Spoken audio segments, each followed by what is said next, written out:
Welcome, everybody, to Wine and, the show where we pair wine with books, comics, music, movies, TV, and maybe one day we'll even pair it with something wild like food, or, like actually have the flavor in your mouth, like combine and like become something a little new, like they're both interacting and changing each other. But, that's crazy. So for now, we got to go with the cultural flow. We got to do the normal thing and pair it with entertainment. Most of the time, we are going to discuss things we love. Sometimes we'll dissect something we hate. But whatever you love, whatever you hate, there is a wine that pairs with that. That's right. So today we are going to talk about an album. This is Dallas's pick. And actually, we should introduce ourselves. Let's do that. We're still not used to this intro stuff yet. So I am Dave Baxter, your host, and with me is my co-host Dallas. That's me, all the way from wherever the hell I am in the world, because I do move around a lot, travel a lot. He does. Yeah, this is Wine and, the second iteration of our little weird corner of the world. We have known one another for going on 17 to 15 years, something like that. Oh, Jesus. I've been saying 15 for years. So, I've lost track. We'll go with that. We'll go with that. It's more than 15 now, but it's like how old, it's like how long have you lived in wherever it is you are? And then you say the same ever year. Since the iPhone 4, I think. However the hell long that is. This is, again, as I like to say, this is our own weird little corner of the world. We thank you for joining us. Dave and I have a background in comic books and managing and agenting and all that nonsense, which I'm sure no one wants to hear about. As I said, I'm Dallas. I spend half my time in LA and the other half, visiting family or on the East Coast, or I spend a great deal of my time sitting at computers, writing and rewriting and editing and world building and annoying myself over and over and over again, killing off characters and drinking wine. Killing your darlings. Wine. Killing my darlings. You got to do it. So, that's about as much of an introduction as you're going to squeeze out of me. For now. So we'll back get there. to you. He'll open up. Dallas needs trust. He needs to get to know you. But for me, yes, I'm Dave Baxter. And just a little bit about us, because this is still a brand new show. We were doing a show for the past year on YouTube called the Wine and Comics Pairing Show, where we exclusively paired wine with comics. We loved it. But this is a great big expansion and a little closer to the vision of what we always had for the show, where we want to pair wines with all sorts of entertainment. And we think it makes wine a lot more fun. It's something we do on a daily basis. We're reading every day. We're watching stuff every day. We're writing stuff every day. For me, I come from a background. I've worked in comic book editorial.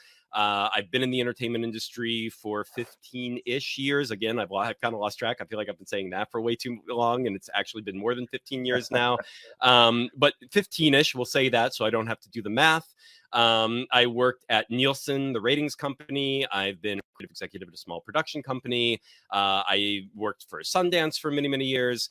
That's our background. We have sort of helped and ushered in unique voices in the creative fields. That's kind of our passion. That we have. Bravo to us, damn it. We have. We wish we could have ushered in more and gotten even the ones we got to certain places even further. But it's the entertainment industry. It's a tough place. It's a tough nut to crack. And I will say, I think this show, we both became wine nerds on top of becoming entertainment nerds. And we just want to chat with other creators and share our love of wine with them and with you, our audience. And hopefully you're all tuning in to hear about the entertainment that we're talking about. And then you get to, whether you are a wine nerd or not, if you're a wine nerd, you'll get to be like, ooh, what did they pair with it? And what would I pair with it? And get in on that game. And if you're not a wine nerd yet, there's gonna be a little education every single show. So we're gonna talk in depth about each wine to a certain degree. We won't bore you to tears, but again, we're wine nerds. We're gonna talk about the wine as much as we talk. Well, not as much as we talk about the entertainment. The entertainment's probably like 2/3 of the show at least, and then maybe 1/4 to 1/3 at the very end about the wine. But what are we here to talk about today? Dallas, this is your choice, my man. Dallas chose an album, and it is. Can you pronounce the name? Oh yeah. Hold on, let me pull up my notes here. Just in general, I've got lots of notes. There you It's go. called Bamyasi, and it's by the band Can.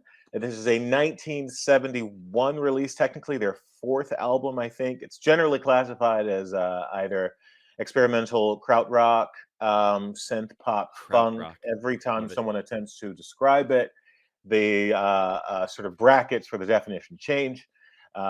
Because it is just it's sort of a collection um, of sort of tone poems. It's just Yeah, tone fantastic. poem. That's good. That's good. Yeah, it's it's Um, it's kind of out of this world. So yeah, the band is Can. It's there are a number of tracks on the album which have been sampled just left and right since it was released. It is the band themselves is often credited as being one of the greatest sort of early prog rock kind of outfits of all time. It is an experience. You know, curiously enough, this particular album is often called their most understated album. So as you hear these songs, you kind of go, what the fuck is on the rest of the albums? If this right. is the understated entry. So yeah, this album was it's you know, as a fan of prog rock in general, I'm not a deep dive fan, you know, but I do have quite a solid collection of prog rock and um, an experience with prog rock and sort of, you know, prog rock adjacent entries. And this one I've known about for a while, particularly one song. But within the past 2 or 3 weeks, I've had 3 or 4 people mention this album to me again. And what's crazy about this album is that most people who come across this record in their youth say the same thing. They say, I played this thing over and over and over again Yes. for 6 months, a year, because my mind was trying to make sense of it, right? hmm And it's fantastic. This Yeah. album is credited with giving another very popular band their name. That band is Spoon. There's a track on this album called Spoon. Um, Yep. you know, One of their it's just biggest single hits from this band, yeah, I believe yeah, Spoon was. Yeah. correct, Yeah. correct. You know, it is just a curious collection of sounds and emotion and experimentation. I have to say that the star of the show, uh, unintentionally, is the percussion. It Oh, really is 100%. just kind of the standout, even though every member of this band shines in their own way. Some of the lyrics of the songs at first glance are just nonsensical, and they kind of At are first, because I'm sorry. Yeah, I was gonna say, are you saying they suddenly become sensible? Because I don't think they do. I think that's true. I think you it's can just decide they do for whatever reason, but we'll talk about the singer span in just a bit. But yeah, he improvised the lyrics yes, like on the yes, spot. He did yeah, not write them in yeah. advance, and English was not his first Not language. his It first wasn't language. even his second Not even a language. second language. Nope. So and all the lyrics, even though this was a German band and their lead singer was Japanese, he was a Japanese Correct. immigrant in Germany. He spoke Japanese, he spoke German, and then kind of English, I guess. Maybe I'm Yeah. not sure how true that is, really, because he would improvise on the spot English Yeah. lyrics, and I mean they work at from a phonetic, like mixing with the rest of Absolutely. the music. Right. It blends all in really seamlessly. But one, he has a very thick accent that is half Japanese, half German, and trying to say these English Yeah. words that aren't grammatically correct in the first Yeah. place. And you're like, okay, these are nonsense sounds. They're not actually words, right? But then you look up, there are lyrics that are written down, and you're like, holy shit, he's actually saying words, like real words.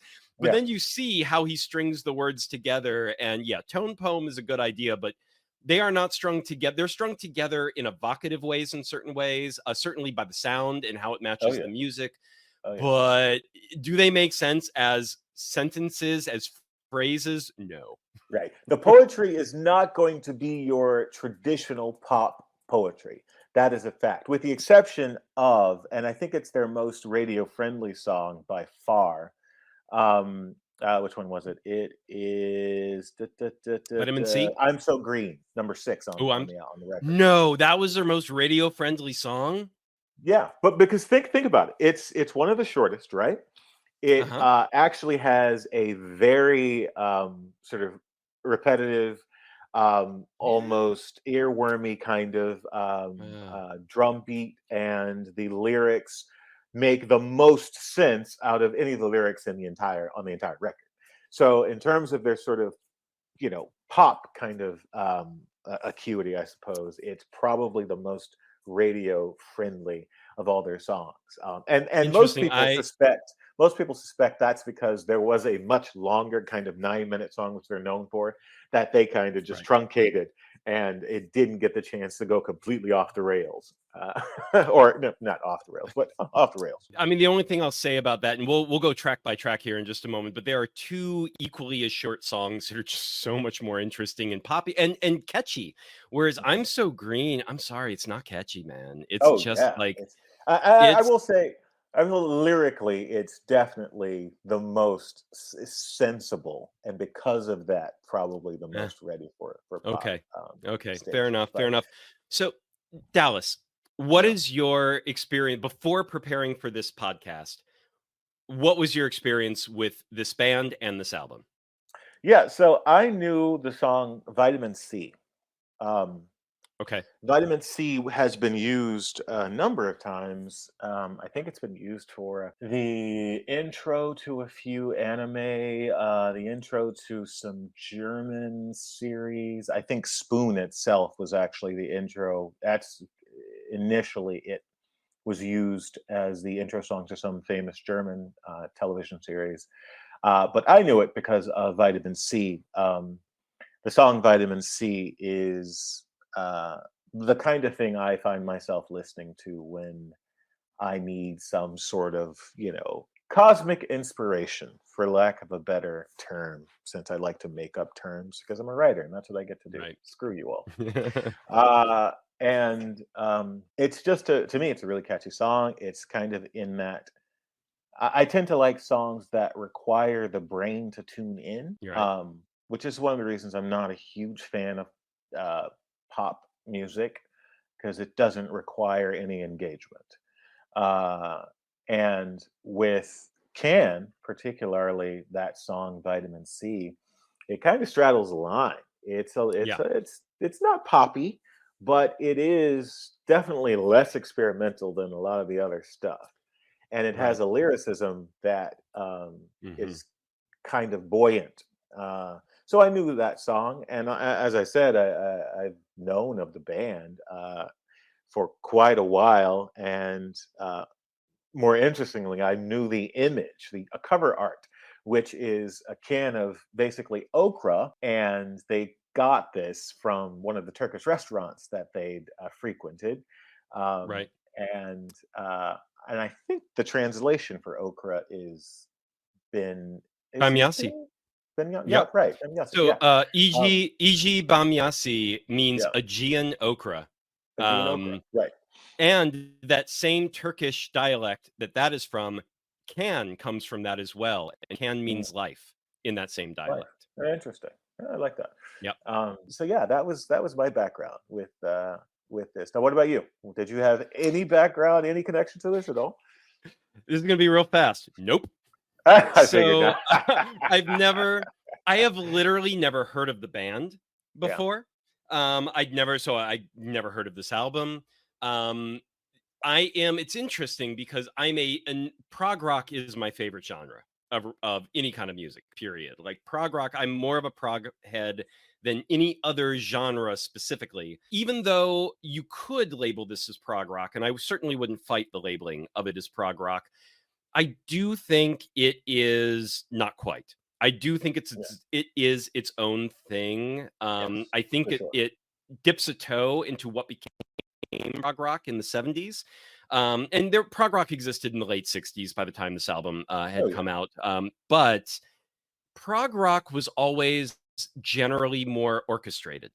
It had yes, like a structure to it that um it was very specific about how it tied all its many pieces together, because usually that was the thing, is there were all these, they were long epic songs with all these movements Generally, there was within a them. Baroque And quality to prog rock. There was a Baroque sort of generally speaking, quality you didn't to have prog to, rock. like, sometimes, like, there were periods of, let's say, King Crimson that Right. really were not very Baroque. Like, they got weird, and they got weird like these guys.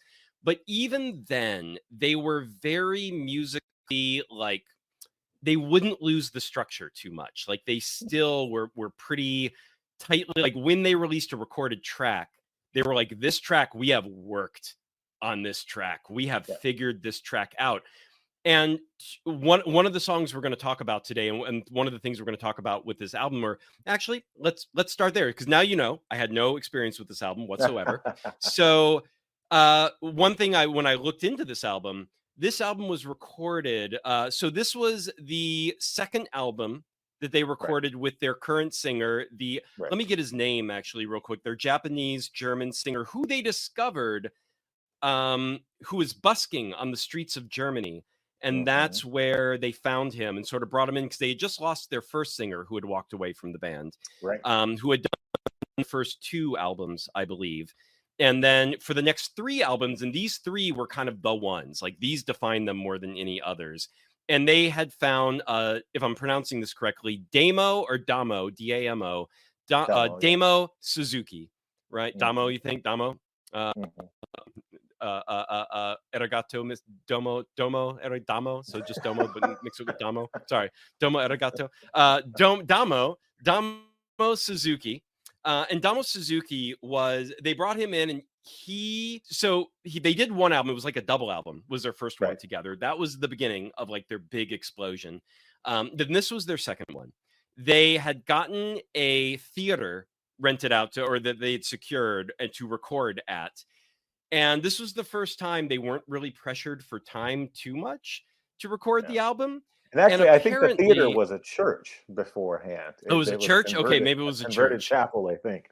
Oh, yes, it converted from a church. Correct. Which is part of the reason when you hear the song, hear the mastering on the album, it feels like you're in the space with them because the space is so cavernous.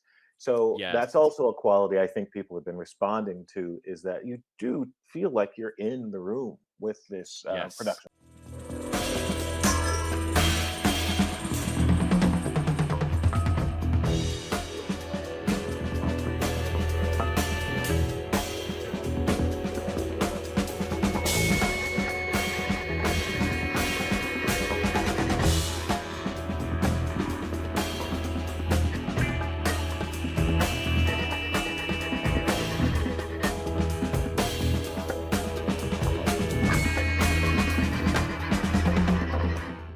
So they got there, and they were apparently, the keyboardist, Ermin Schmidt, and Damo just played chess obsessively and wouldn't record. Like anything. And the rest of the band got really frustrated with this, because they would just want to play chess. And they were like, guys, we got an album. We got it. Well, and the record company, they're like, there is a release date. Like, we don't have that much time to do this. And apparently, after a certain amount of time, they were starting to run out of time. They were like, this album is only 40 minutes and change. And they got to the end. They had already recorded one of the songs. We already mentioned how the band Spoon named themselves after a song on this album. And Spoon had actually been released prior to this album as a single, and was a successful single for them. They had no plan. They weren't meant to put it on this album. They just needed to put it on this album because they needed to fill the runtime. And not only did they put Spoon on there, but then there's another song that's almost 10 minutes long called Soup. And Soup, they were like, shit, this album is like 30, right? It's 30 minutes long. So they slapped it together. They literally basically jammed overnight. And and they're like, there was no editing, there was no production. They just recorded the song, and they had 10 more minutes, and this album was spat out. But I gotta say, you can kind of tell. Yes, absolutely, at 100%. But I think that there are certain outfits, certain creators, certain artists who can come together, and in that chaos of jamming, that jam session, Mm-hmm. and as a person who has written music with jam bands, and in that Right. moment, that kind of thing, Right. there are those occasions when that thing comes out and you're like, we could probably mess around with this and edit it, but there is a raw Mm-hmm. quality to this thing that deserves to just be put into the world. And I think these guys, because that's kind of the experimental nature of what they do, Right. each one of them shines. But when you listen to these songs, it does seem there's a balance. There's a weird sort of artistic balance to the songs, not necessarily to the scansion of the music or the sort of orchestration, but in terms of the Right.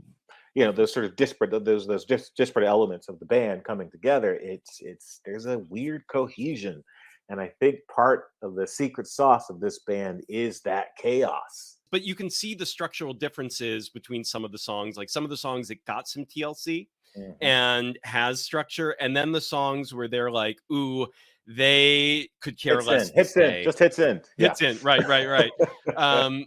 So let's actually go through now. And just to wrap up that thought of their elements of prog are in their music. I can totally see to why this album was so influential on so many Oh, young yeah. people, especially young musicians, because Yeah. you're a young rebellious musician. You love what you love, but you also want to leave your own mark. You want to break the rules. You're die hard to do that. And here comes someone making music that, for the time, was well ahead of their time, honestly, And still and is today. Like, if still you is. it Exactly. still really is. This album, I think, more than many of the prog rock records you kind of come across, or prog rock adjacent Right. records you come across, it's been 50 some odd years. And Mm-hmm.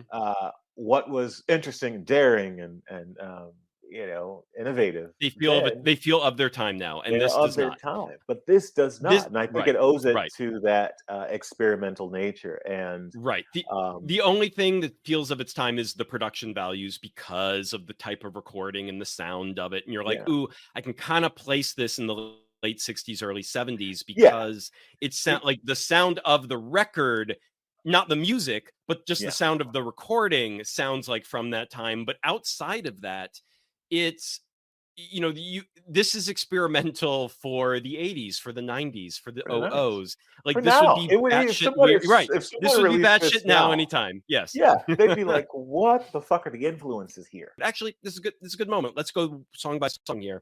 So Track one, Pinch.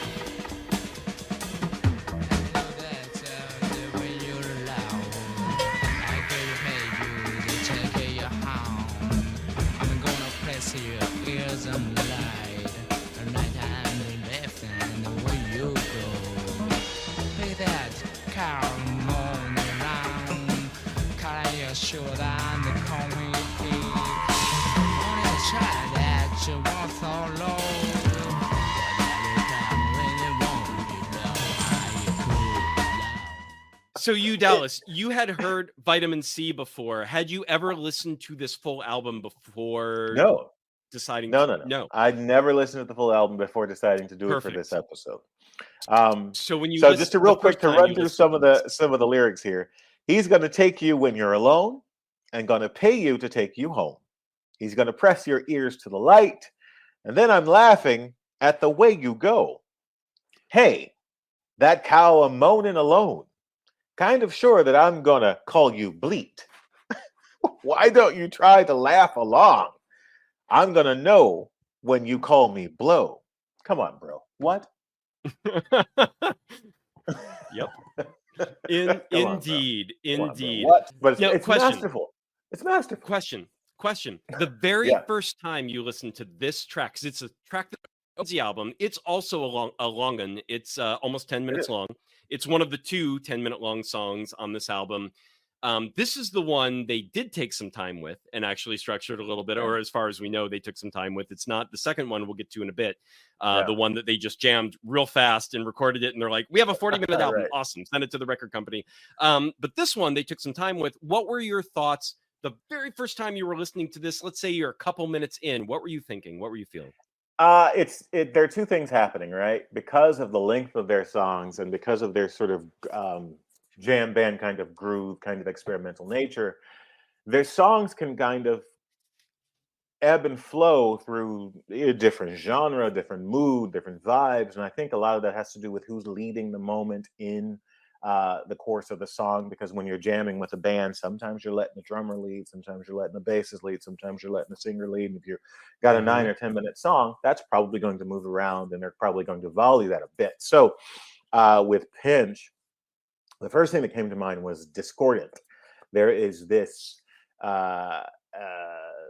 it's not a dissonance, but it's like an almost unresolved texture that they drag through this song that kind of grounds it, but it's also balanced by this funky, groovy quality, which also gave me a little like Isaac Hayes. One of my favorite lines is, which is actually a great line, "You pay the pound and then you're all alone."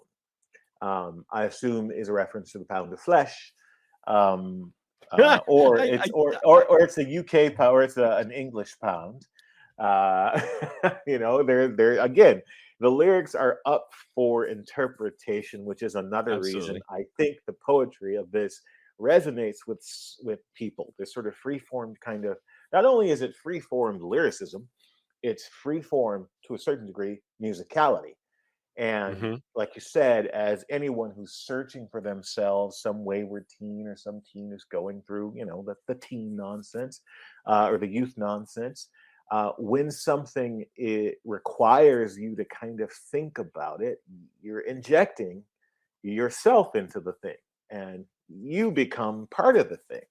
And so I think that's probably part of the reason this resonates so with people in their sort of formative years. Anyway, yeah, that was my initial response to Pinch. How about you? So my initial response to Pinch, like it started up and like instantly you're like, okay, yeah, this is different. This is interesting.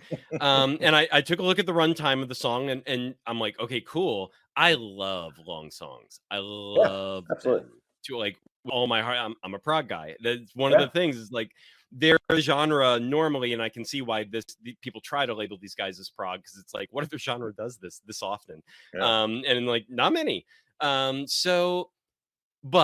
that said, I instantly hated the vocals and the lyricism. The vocals, one, it's recorded in this way where he's dialed way back. You can't make out what he's saying. Like you can't. And I thought the vocalist had some skill in terms, like he has a lot in this song, especially. He's got some great screech numbers where you're like, ooh, he's got some power in his voice.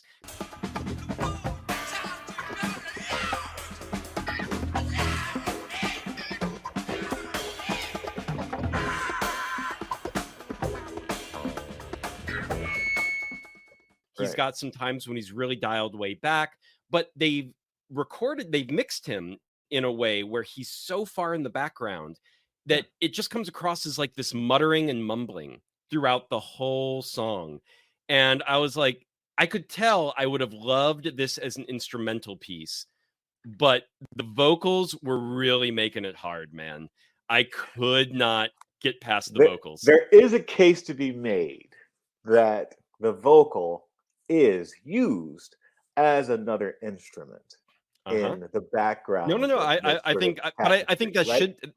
I think that should be true of all songs. Like if you're not using your vocal rather than sort of a spotlight. And so I totally get what you're saying, 100%. And also, I will say a qualification is this was one of the songs that note about the sort of cavernous space in which it was recorded was referenced because it feels like you're in a cavernous space. The singer is unmiked and the sound is kind of getting lost in the rafters, and that does actually come through on the song. And I appreciate that for sure, because it is again another texture, another sort of element that forces you to kind of lean in and answer your own what the fuck questions. Absolutely. I just didn't like any of it. So I'm like, I won't argue that like it wasn't purposeful. And in this case, Like, I do think his voice is used more like another instrument on some of the shorter songs. We'll get to them in just a sec here. But on this one, I was just like, God, if I could just strip the vocal track off this song, I would like it. I could listen to it, but for a 10-minute song, even by the fourth or fifth listen, it just tries my patience every single time. I'm not a fan of the vocals. So there's a part of me that wishes Can would have been braver, especially because they kept losing vocalists left and right.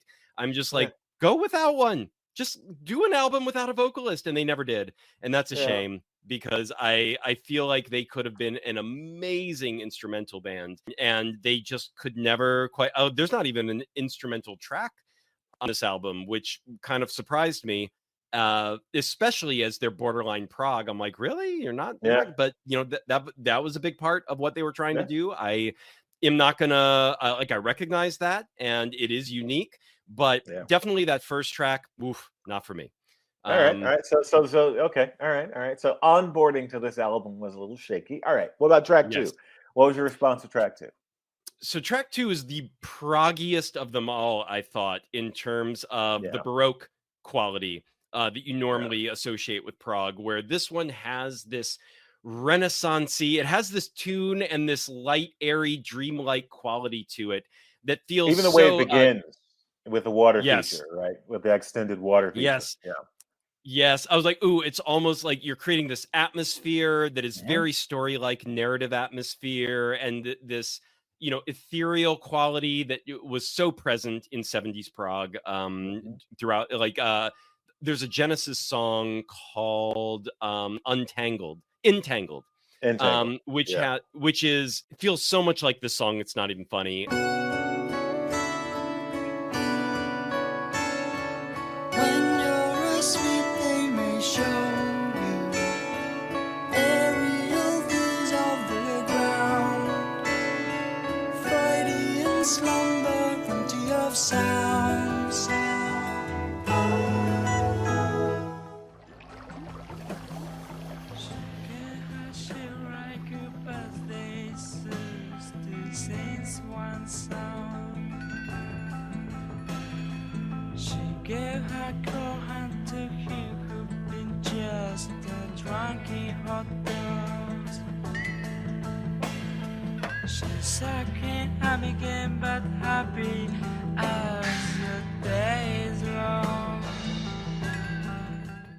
I thought the lyrics like wove perfectly in with the instrumentation. Everything about this song was like, this was the one where I was like, okay, whew, this is an easier on ramp for me here. I'm more with everything they're doing on this one. So this one I liked quite a bit. All right. Just to give you guys a bit of a reference point, starts with shaking her shimmer like you buzz. They soothe to sing the swan song, shaking her cold hand to hear. You've been just the drunky hot bulls. She's sucking, having game, but happy as the days run. Yeah, no clue. But some good glottos. You've got some good plosives. It's good stuff. Good stuff.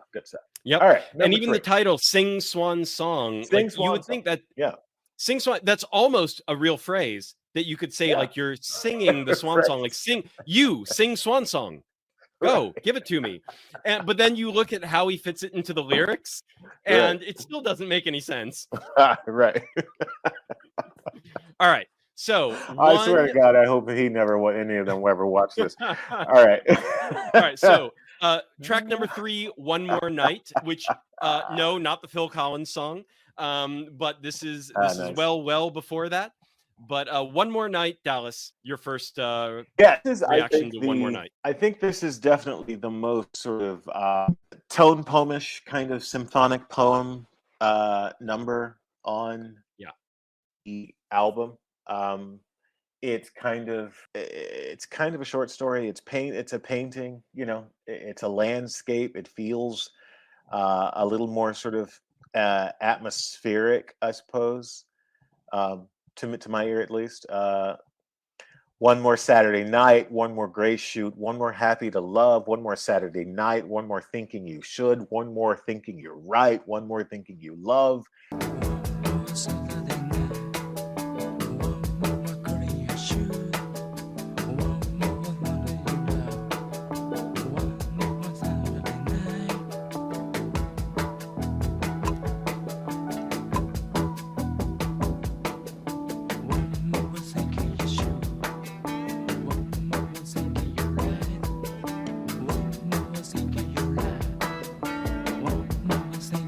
So it is just kind of a texture drawn out over this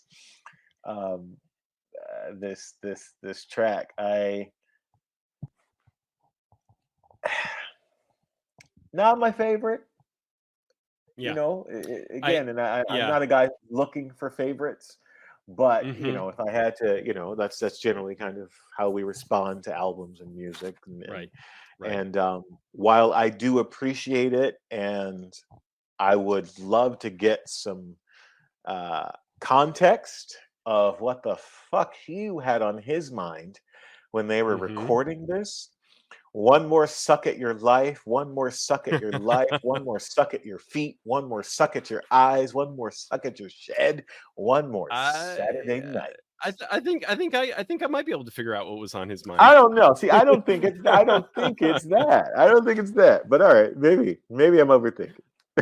No, I do think he uses words a lot like in the same way he used the pound, pay the pound, like Yeah. suck at I think there's another lyric in another song too where there's a lot of like succubus siphoning of Oh yeah. things from people Yeah. to people. So I do think he was using it in that kind of Yeah. way, that kind of meaning.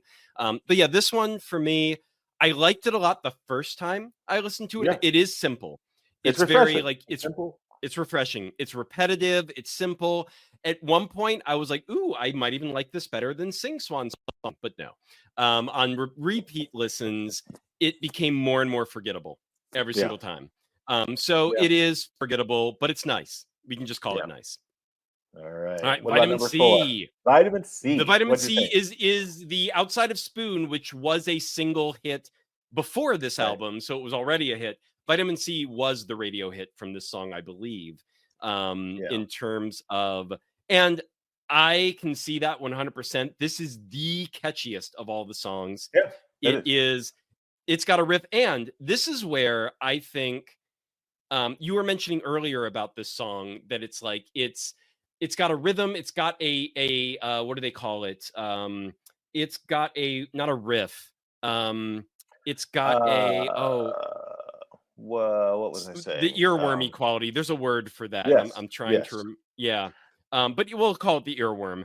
element to it, where it's like it's very, but he even with the earwormy catchy bop almost style of, it's like you can just hum it afterwards and you're like, whoa, this is almost a pop hit. Almost, not Right. quite. Right. But then he does things where it's like the way he delivers the lyrics, he's going a little, because the music, the instrumentation in the background is really just driving and Right. pumping and chugging this song along, and you're like, ooh, I'm in, I'm in. Mm-hmm. And then these lyrics are almost with the instrumentation, but I do love that he takes his time to like kind of patter against Oh yeah. the chugging beat of the rest of the song, and you're like, damn, this thing, but it works. It is Yeah. still propulsive and Yeah. catchy while being totally off and being totally its own thing. So I Right. think this is one where I'm like, dudes, this song Vitamin C, you have taken everything you are that's interesting and unique, and you've made it so palatable and so Yeah. memorable. I mean, this was a song that just like fires on all cylinders. Yeah. It has the orchestration is a very structured. There we go. We'll go with that. Yeah. Structured quality. Yeah. Right. It fits in time. It is on the nose. It is sort of even a metronomic kind of quality to it.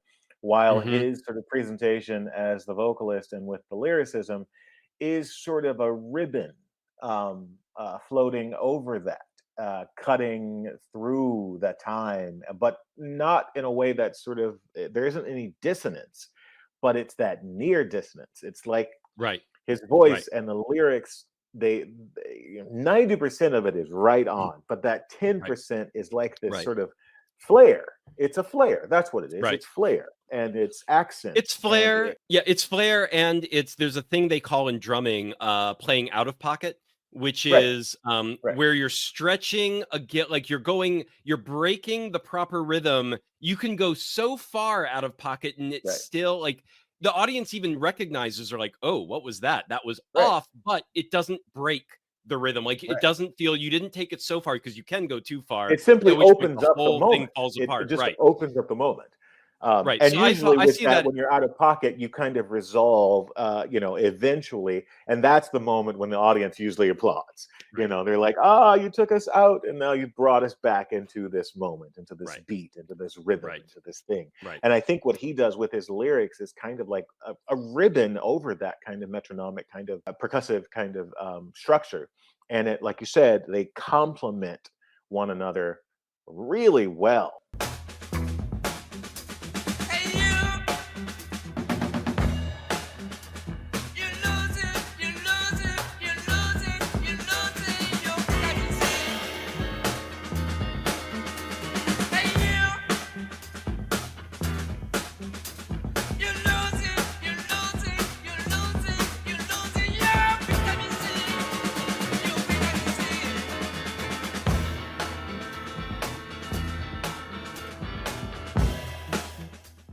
All right, number 5. Soup. What do you think of Soup? Here's the overnight jam. Here's the overnight jam. And here's the other 10-minute song. This is so Pinch does not try my patience half as much as this fucking thing every time. It's so sad, because I love long songs, and the fact that the 2 long songs on this album just kind of test me. I'm like, oh man. Because I would love to love the long songs, but this feels so unstructured. I mean, there are moments, like, this is one of those songs that even just like stops at one point, and then there's 2 more minutes that pop back in, and they're like, oh, no, we need 2 more minutes. All right, drummer, you start up, bassist. Okay, now we're coming back in, and you're just like, oh, come on, guys, like, try. It's not to say they're not playing well. It's just, it feels so loose. And I love live performances. I think live performances are amazing because they're different from the album. Like, album versions can be too structured and just exactly what they should be. No one's playing around or having fun, or really getting the feeling isn't always there as much, because the performances are so clean and so precise, and there's no life, comparatively. Then you hear the live version and you're like, oh, that's life. That's where you get that from. But this goes too far in just the looseness, where I'm just like, I mean, it's fine, but again, it's not for me. All right. No, I in general, if I go to an invitation only restaurant, or I have a couple of friends over the years who've been chefs, and sometimes they'll throw a dinner party, and I show up ready to just take the sort of curated experience as it comes, with no expectation, no desire. And for me, when an experimental krautrock, prog rock adjacent, prog, kraut, funk, experimental rock, however many hyphenates you want to use, band says, we have to put a fucking 10-minute, we need more 10-minute, another 10-minute song on this album. So let's go into the studio and just see what happens. I'm taking that for what it is, with zero expectation. Sure. It is a carpet ride, a bumpy carpet ride. But at the end of the day, once I'm off the ride, I turn around and go, holy shit, I just rode a carpet. So that's kind of the experience of this song for me. It's like, that was bumpy. I may have fallen and broken something, but note to self, I just rode a carpet. That's not going to make sense. But here's the thing. If you can ride a carpet, but here's the thing. if that is an experience, they can all be carpet rides. If you let yourself go and let it be a carpet ride, then it needs, if it's not that special to ride a carpet, it needs to be a better carpet ride. No, no, no, no, no, no, no, no, absolutely not. Because I'm not saying it's hard for me because like as far as I know, I went in with no expectations. I'm like, Yeah, I listened to the music, I listened to it multiple times, and like, let's see how it grows on me. Let's just keep no. going. And no, No, just no. you're right. It's you're right in the sense that it's not necessarily meant to be liked or disliked, but uh, for me, that song, at least "Soup," is one of those moments where I'm listening to it, and the entire time I've got a smile on my face, you know, because it's the smile of, huh,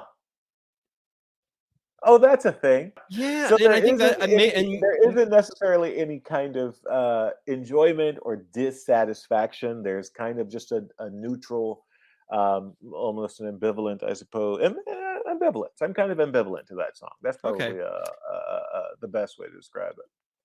And I think, and I don't know if it's because I'm in love with both instrumentals and long songs. It's like it's Yeah. impossible. Like you can go in with no expectations, but you're like, yeah, no, I've had better. It's just like this is not the version of a long, almost instrumental song. And it's again much like with pitch. I was like, Yeah. or pinch, sorry. I was like, yeah, I wish there were no vocals on this. I'd Yeah. like it better if there were no vocals on this particular, on those two long songs. The vocals are just too in the way, and they're not, for me, they're not enhancing, they're not contributing, they're muddying the waters of everything else that's going on. I think he's great with his lyrics on the shorter songs. I think Yeah. that is when he's using his voice like another instrument. And Mm. on these longer jam fests, it's just kind of like there because it has to be there.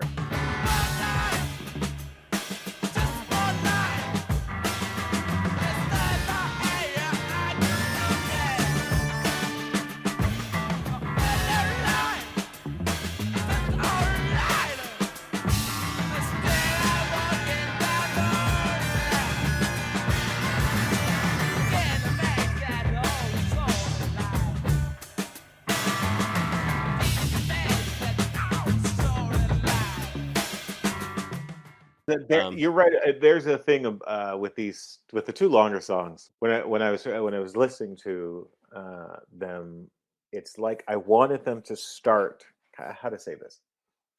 It's almost as if I needed a 20-minute long song where that 9-minute chunk that they released is the middle of the song, but everything before that and after that is pure instrumental, because what I'm missing is kind of a sort of a narrative structure, I suppose, for lack of a better term, in terms of the music, yeah, right? Had the beginning of that song been pure instrumental and then ramped up into the lyrical part and then ramped right. down into just instrumental again, I personally think it would have been a masterpiece. But that's just me retroactively having an opinion about something that came out 50 years ago, which I have a Right, limited right, right. information And I would agree with you. It would certainly be better. I don't know if I could go all the way to masterpiece, but Oh, the better masterpiece, for masterpiece. sure. For sure. All right. So last two songs, we're going into I'm So Green. Yeah.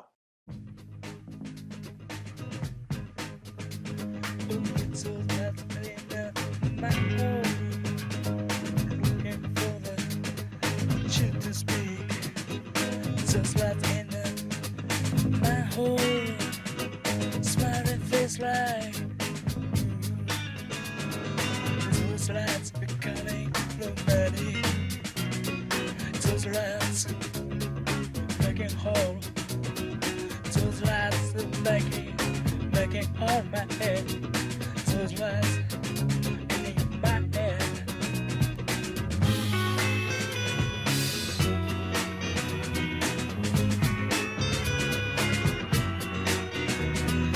Yes, I feel everything. I'm so green. I'm so green. Yes, I feel everything you said. Yes, I feel. Yes, you said. I guess I'll start this one. Yeah, for Yep. me, this is the weakest track on the album, I think. Mm. Where it's just, and it's funny because you were like, I think it was their radio hit. I was like, really? And the reason I had that reaction is this is, if I thought One More Night was forgettable, no, this is the truly forgettable track. I can never remember what it sounds like. I can never remember what it's about or what even the turns of phrase, like the weird turns of phrases. There's always something in every other song that sticks out as like, oh, that was at least a cool moment, like twisting those words and or the weird way he mashes them together. And this one, I'm just like, it's a 3-minute-ish. I think it's like 3 minutes and 3 seconds, something like that. It's like very short, and it's this one I feel like is such filler on this album, even though Spoon is technically the filler where they jammed it in, but I was like, yeah, guys, this one, what is this song? You should have written something a bit with more meat on its bones after trying this one.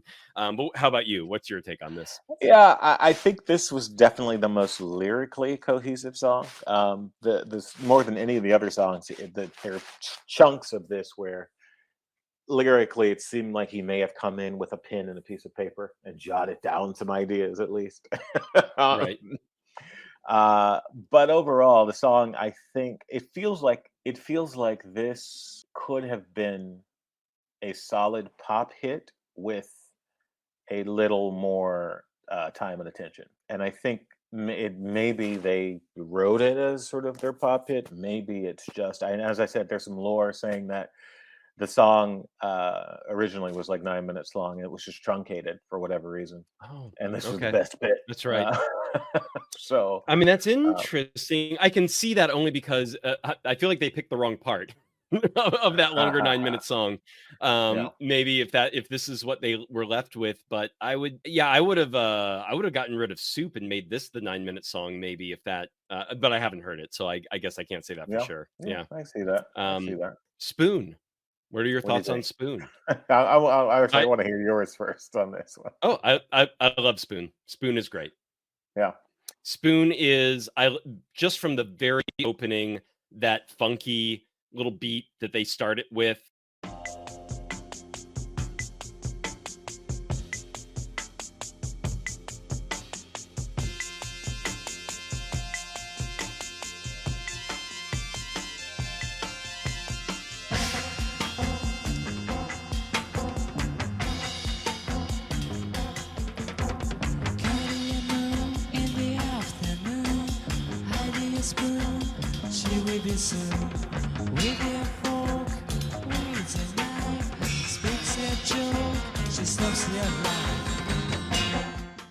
I was like, yes, I'm hooked. I don't even care where this song goes from here. That's one of the best.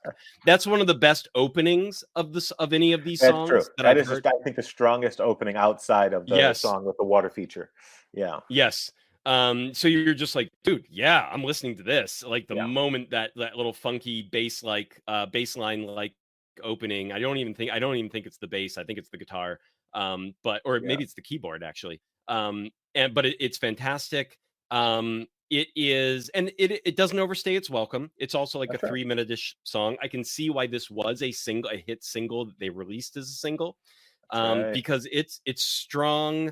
The lyrics are strong, like in Vitamin D, in where they're still nonsense but fun, and it feels like it has meaning. So you just go with the flow. And as a going with the flow, and I can see why the band Spoon named themselves after this song, because their music is somewhat similar. Like there is that influence there where it's like poppy. That DNA is written all over it. All over Spoon's poppy but weird. Poppy but weird. Yeah. You know, it's like like ever so slightly off and wrong, but still rock pop, where you recognize it as rock pop, but then its own little beast version of rock pop. So yeah, I'm a big fan of this one. Good closing. I am too. This one definitely hits all the right notes. It's only a 3-minute long song. What? No, three and change. Three, which is amazing to me because while they're meandering, kind of larger pieces are satisfying in their own way for their experimental nature. These shorter pieces, maybe it's because they're reined in. Maybe it's because there's cohesion when you start a song. Like you have to be on the same kind of page when you begin a song with other artists. And then maybe there's a point where things just kind of veer off into chaos. And it seems like when they stop themselves or things are truncated, the songs are really satisfying from a structural standpoint, I suppose. Uh, like this one and the one you said you hated a few minutes ago. I think I'm so green. I'm so green. They're very satisfying and almost a pop sensibility kind of a popular music sensibility kind of way, I suppose. This one is fun. I mean, it feels like the kind of song that bands for the next 15 years were finishing, if that makes sense. If it feels Mm-hmm. like the inspiration point for a lot of music that would possibly come after in terms of that prog rock adjacent movement. So, yeah, Mm-hmm. I love it. It's one of my faves on the album for sure. Perfect. Yeah. Perfect. All Ah, right. So, what are we pairing with this stuff, man? yeah. So yeah. Let's talk about the thoughts in terms of pairing before we get to the actual pairing. What were you How did you approach the pairing? Did you listen to it all at once, or were you kind of tasting as you went along, or did you automatically know what notes you wanted to kind of complement or pull out? What was that process for you, real quick? All of the above. Ah, It was not an easy one. yeah, My initial thoughts were, this thing is so, for lack of a better term, jazzy, right? In its prog yeah, rocky way. Like it's got that one improvisational element. It's yeah, got it's heavily reliant on the musicianship of yeah, the the playing of instruments and how that's coming together, because some of it is structured but some of it is not. right, So, which is hard because it's like, okay, what right, do I want to drink an unstructured wine? Do I want a do I want a blend where the elements of the wine are all singing in this certain, it's a funky blend but they're singing in harmony? Of course my brain went to or natural wine. It went to yeah, like that sort of like experimental and yeah, raw sort of expression of something, raw to where it's like it's not even about it being super pleasant. It's yeah, about it being supernatural. And that I shouldn't say supernatural. That's a different word. yeah. That's all right. It's All about it right. being extra natural and extra biodynamic and organic. All Yeah, the shit still in it, unfiltered, unfined. Like here's just like natural yeast that it's just spontaneously fermented, and right, whatever you get, bam, here you go, drink it. We're right. just we made the wine in the same way these guys made music. They're just letting it all come out in the way it's going to come out, and they don't want even to over produce it and over structure it and like piece it together in a very explicit ways. They're like, this Yeah, is a much rawer feeling. But I thought that would be a little easy. And honestly, for me, this was a challenging album. So I needed something to counterbalance that a little bit, okay. right? I needed something that wasn't going to be if I'd gone for that natural, like a blend, a natural blend that was hard to drink, as hard as this was to listen to, I Okay. was like, no, that just makes the experience like, am I matching the two things kind of in a poetic way? Sure. All Is this right. a pleasant experience anymore? No. So I'm like, so I need to That's pair hilarious. this with something that's going to make me happy.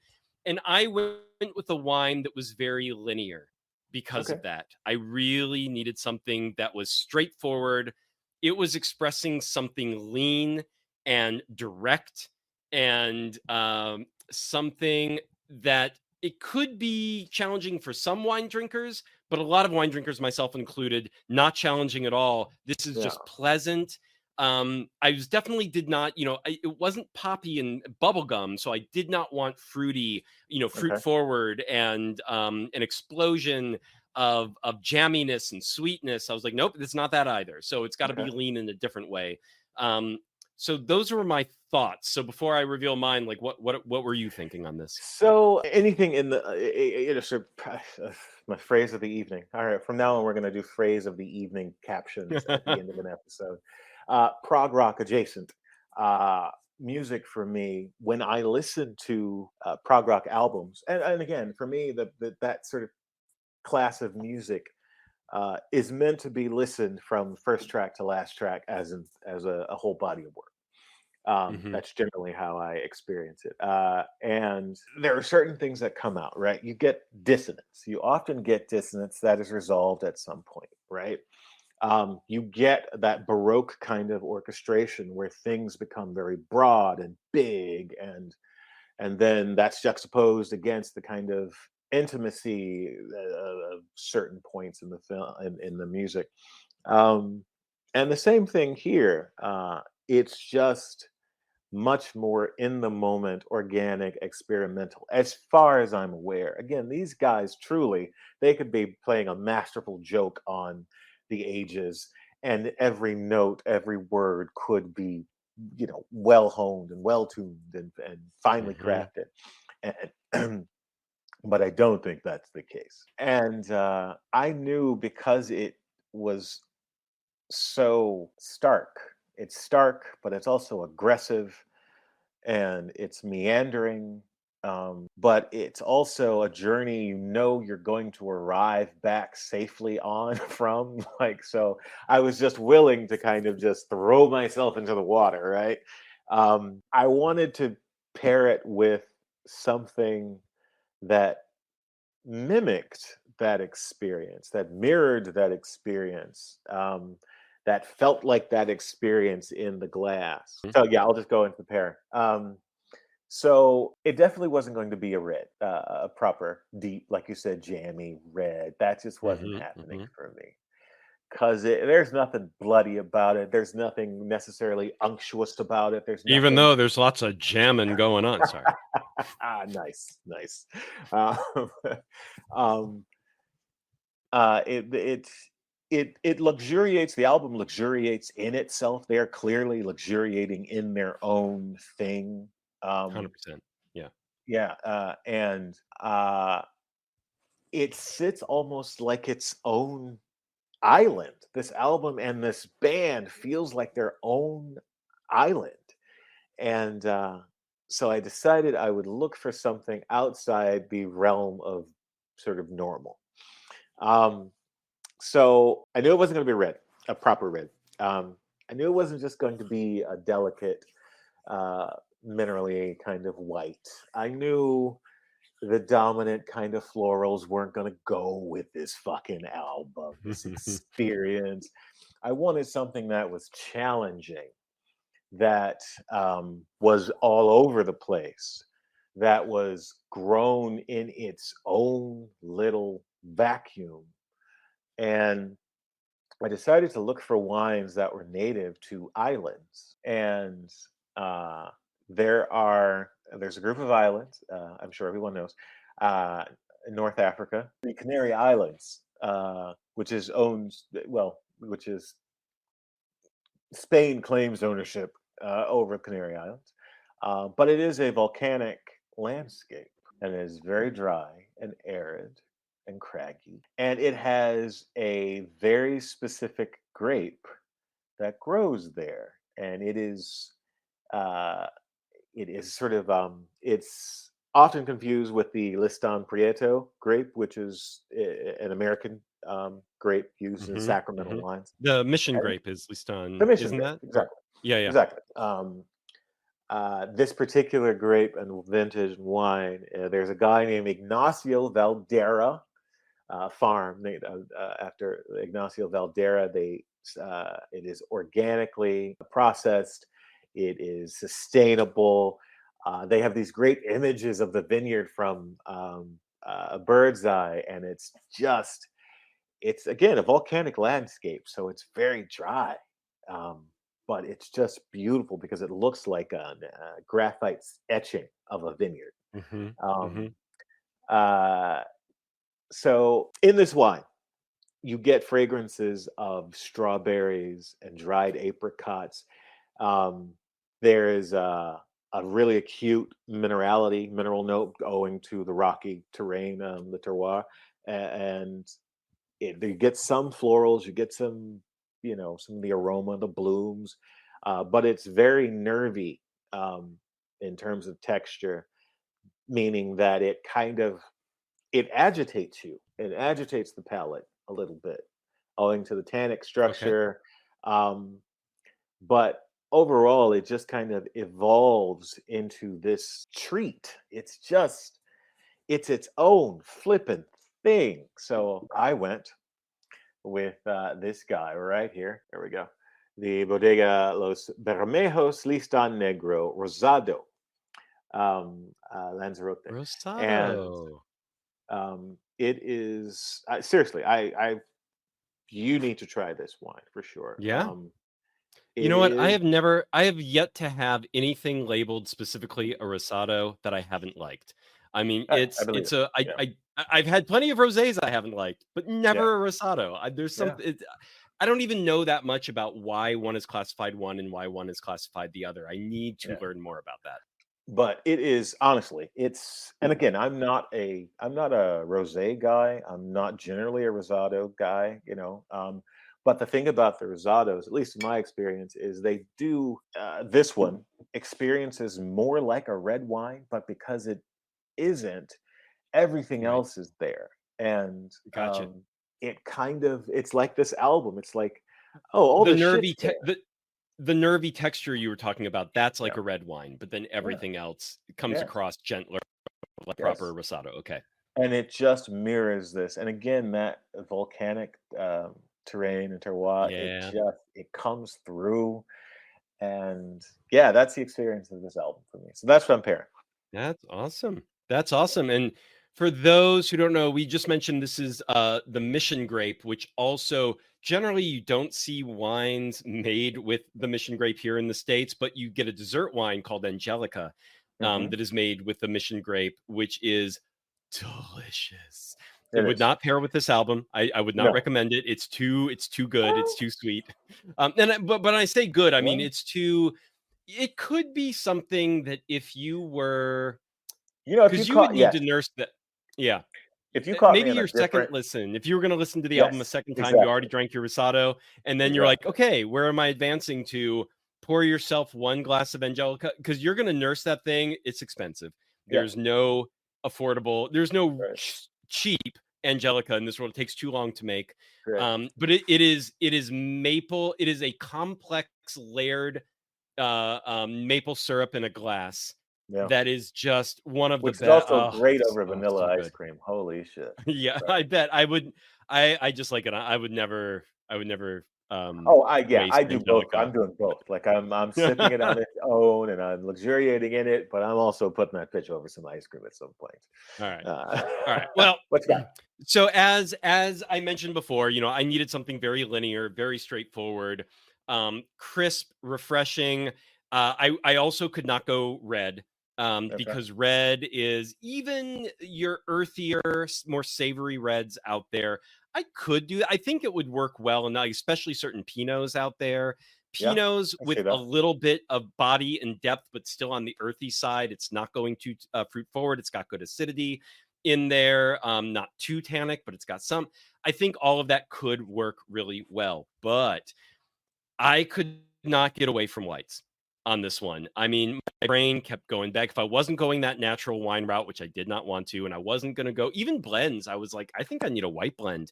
And I do think there Okay. are certain white Yeah. blends out there that would be it would be a jam in not jamming it. It would be like a band jam in a Yeah. Yeah. glass. It would be like these guys just working in harmony with a lot going on in that glass. We were like, how is this working? These are weird grapes to go together, but somehow they're fighting each other yet working together. Right. You know what I mean? And I think Right. there would be certain white blends out there that could make that happen really well. But at the end of the day, my brain finally went almost to the homeland of these guys. It went to Austria, Oh, and it went to Gruner Veltliner from Austria. the This Vietnamese. is Yes. the Vietnam.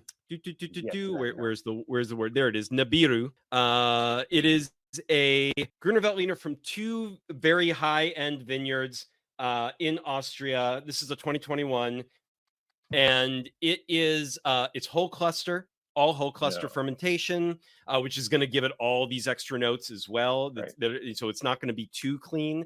But nevertheless, this thing, it's got some nice lemon citrus flavors and high acidity, and then everything else is you've got the earthiness and this what's the word I'm looking for here? I'm in a blank. It's all just minerality, and then that whole cluster, it's giving it this herbaceousness on the back end as well. That it's like, I mean, when you taste it, it's salinity, it's minerality, it's herbs, touch of citrus, and crazy. I mean, your mouth is watering for days on every single sip of this thing. It is a wine that does not take a lot of thought while it's just refreshing, and that's that linearness, that linearity. Linearality.